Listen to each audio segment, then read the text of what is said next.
ഇന്ന് ഒരു കത്തിരിക്ക കറിയാണ്. അപ്പോൾ ചട്ടി അടുപ്പത്ത് വെച്ചിട്ടുണ്ട്. ചട്ടി ചൂടായി. ഇതിലേക്ക് കുറച്ച് എണ്ണ ഒഴിച്ച് കൊടുക്കാം.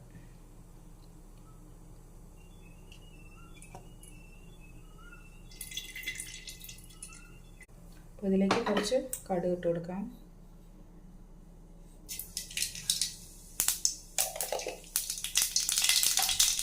ഇതിലേക്ക് കട്ട് ചെയ്ത് വെച്ചേക്കുന്ന സവോള,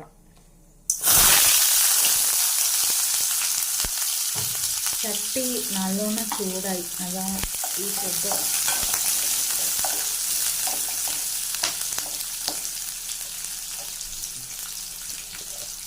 ഇതിലേക്ക് കുറച്ച് കറിവേപ്പില, വട്ടൽമുളക് വേണമെങ്കിൽ ചേർത്ത് കൊടുക്കാം. മറന്നുപോയി. അപ്പോൾ ഇതിൻ്റെ ഇടയിൽ വട്ടൽമുളക് കൂടെ ചേർത്ത് കൊടുക്കാം.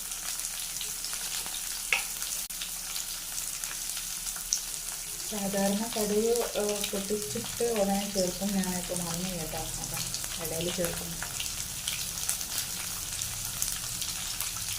അപ്പോൾ 2 വട്ടൽമുളക് കൂടെ ചേർത്ത് ഇതിന് ജസ്റ്റ് ഒന്ന് വഴറ്റാം.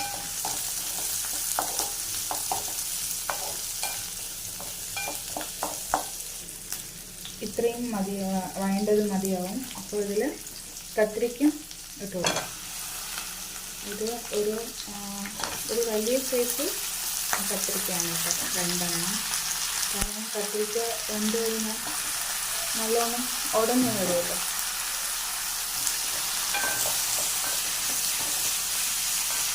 ഇതും ചേർത്തൊന്ന് വഴറ്റാം.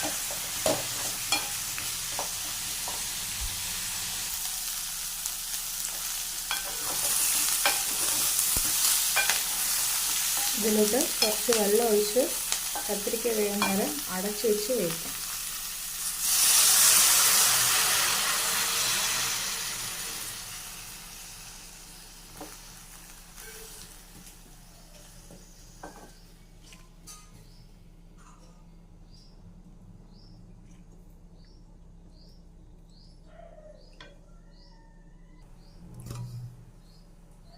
തീ കുറച്ചൊന്ന് കൂട്ടി വയ്ക്കാം. അപ്പോൾ പെട്ടെന്ന് വേഗം കത്തിരിക്കയില്ല. വെന്തതിന് ശേഷം ബാക്കിയുള്ള പൊടി ഐറ്റംസ് ചേർക്കാം.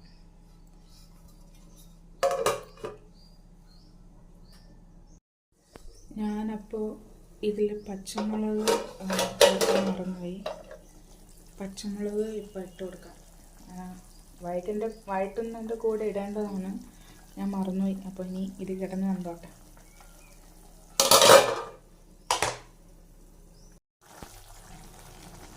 കത്തിരിക്കയൊക്കെ വെന്തിട്ടുണ്ട്. അപ്പോൾ ജസ്റ്റ് ഈ വലിയ പീസിനൊക്കെ നമുക്ക് ഉടച്ചു കൊടുക്കാം.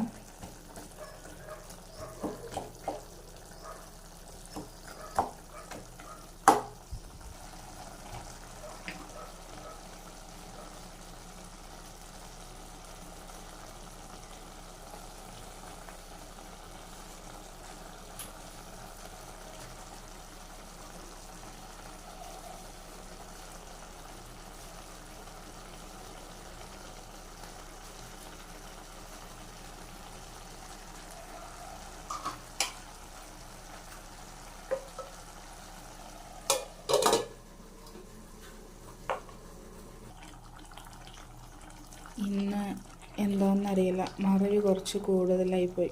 തക്കാളിയും ചേർക്കണമായിരുന്നു പുളിക്ക്, അതും മറന്നു. അതെന്തായപ്പോൾ ഞാൻ ഇടയിൽ ചേർത്തിട്ടുണ്ട്. അതും കൂടെ ഒന്ന് വെന്ത് വരട്ടെ, അത് പെട്ടെന്ന് വേവുമല്ലോ. അപ്പോൾ തക്കാളിയും ഒന്ന് വേവട്ടെ കേട്ടോ. തീ ഒന്ന് കുറച്ച് വയ്ക്കുകയാണ്. പുളി വേണമെങ്കിൽ പിഴിഞ്ഞൊഴിക്കാം. പുളി ഞാൻ ചേർക്കുന്നില്ല, അതുകൊണ്ട് അതിന് പകരം തക്കാളി ചേർത്തു. അത് ഞാൻ മറന്നു അവസാനം. ഇതിലിപ്പോൾ തക്കാളി ഒക്കെ വെന്തിട്ടുണ്ട്. തക്കാളി, കത്തിരിക്ക, സവോള എല്ലാം വെന്തിട്ടുണ്ട്. ഇനി ഇതിലേക്ക് നമുക്ക് പൊടി ഐറ്റംസ് ചേർത്ത് കൊടുക്കാം. 1/4 സ്പൂൺ മഞ്ഞൾപ്പൊടി,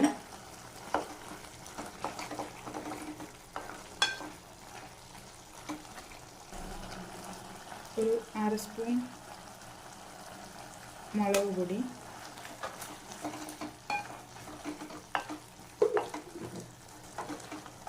ഈ പച്ചക്കുത്തൊക്കെ ഒന്ന് പോട്ടെ, ഒന്ന് ഇളക്കി കൊടുക്കാം. ഞാൻ വീട്ടിൽ പൊടിച്ച മുളക് പൊടിയാണ് ഇത്. കളർ കുറവാണ്, പക്ഷേ മുടിഞ്ഞ കാരമാണ്. കാരം മീൻസ് എരിവ്.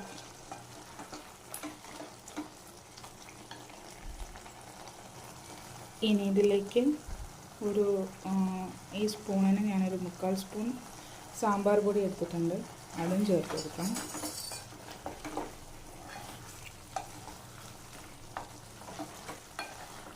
അതും ചേർത്തൊന്ന് നന്നായിട്ട് ഇളക്കി കൊടുക്കാം.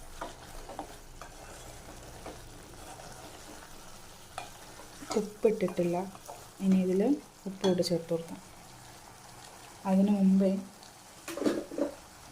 ഞാനൊരു 2 സ്പൂൺ തേങ്ങ നന്നായിട്ട് അരച്ചെടുത്തിട്ടുണ്ട്, ഇതും അതിൻ്റെ കൂടെ ചേർത്ത് കൊടുക്കാം. 2 സ്പൂൺ തേങ്ങ എടുത്തിട്ടുള്ളൂ കേട്ടോ.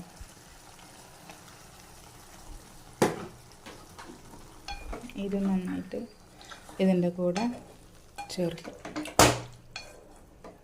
ജസ്റ്റ് ഒന്ന് ഇളക്കി കൊടുക്കാം. കാരണം പിരിഞ്ഞ തേങ്ങയും വെള്ളം കൂടെ മാറിപ്പോകുമെന്ന് വെച്ചാൽ പിരിഞ്ഞു പോകില്ല.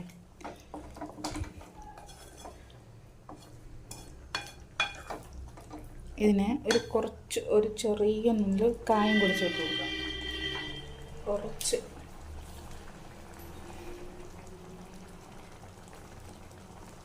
മതി. ഇതും കൂടെ ചേർത്തിട്ടൊന്ന് നന്നായിട്ട് ഇളക്കാം, എന്നിട്ട് ഉപ്പ് ചേർക്കാം.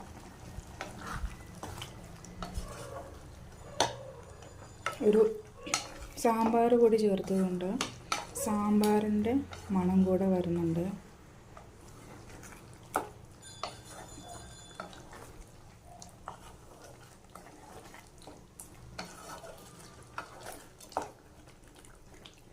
ഇനി ഉപ്പിട്ട് കൊടുക്കാം, ആവശ്യത്തിന് ഉപ്പ് അതുകൂടെ ചേർത്ത് ഇനി ഒരിക്കൽ കൂടെ ഒന്ന് ഇളക്കിയിട്ട്, ഇത് തിക്കായിട്ട് വേണമെങ്കിൽ ലൂസായിട്ട് വേണമെങ്കിലും വയ്ക്കാം കേട്ടോ. ഞാൻ കുറച്ച് വെള്ളം കൂടി ചേർത്ത് കൊടുക്കാം, മതിയാവും.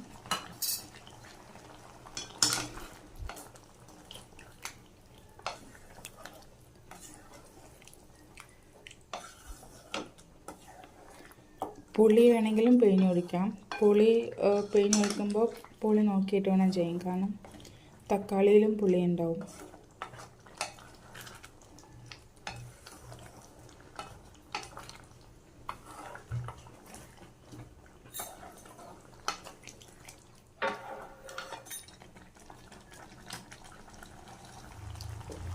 ഉപ്പൊക്കെ കറക്റ്റാന്ന് നോക്കട്ടെ.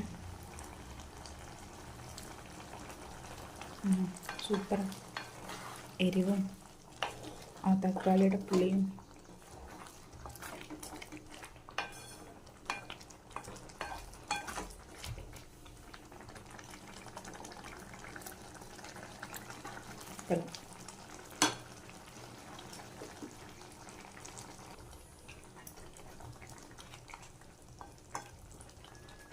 അപ്പോൾ നമ്മുടെ കറി റെഡി ആയിട്ടുണ്ട്. ഇതിന് പ്രത്യേകിച്ച് പേരോ അങ്ങനെയൊന്നുമില്ല, ഒരു കത്തിരിക്ക കറി.